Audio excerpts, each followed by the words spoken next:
Итак, ну, в общем-то, да. Отработала. Ну что, купили мы кровать. Проблема вот с этим вот скрипом. Сейчас попытаемся это дело побороть. Кот Скрипа, ходит, да, вот кот даже ходит. Сколько он там, килограмма 3 весит. Да.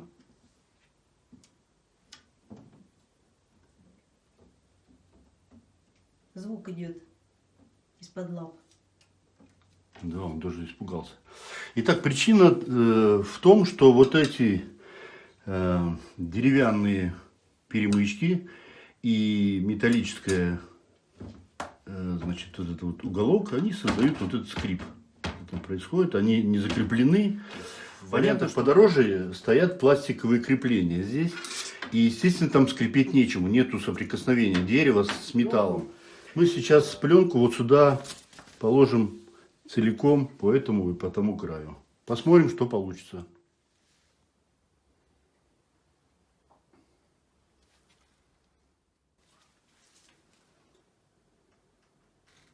Походи.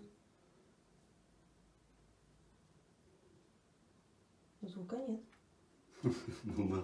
На 3 килограмма звука нет. Сейчас положим матрас, попрыгаем. Итак, ну, в общем-то, да. Отработала система. Вот здесь звук А идет.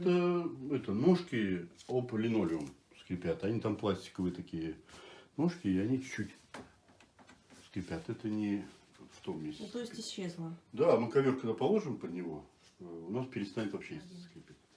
Ну вот все, мы закончили, все восстановили в первоначальном виде. Матрасы, одеялки. Посмотрим, насколько долго это все продержится, вся система. Потому что сама пленка была не очень толстая. И, возможно, от использования, что называется, кровати через неделю начнет скрипеть. Ну, мы посмотрим, если что, выложим еще одно видео.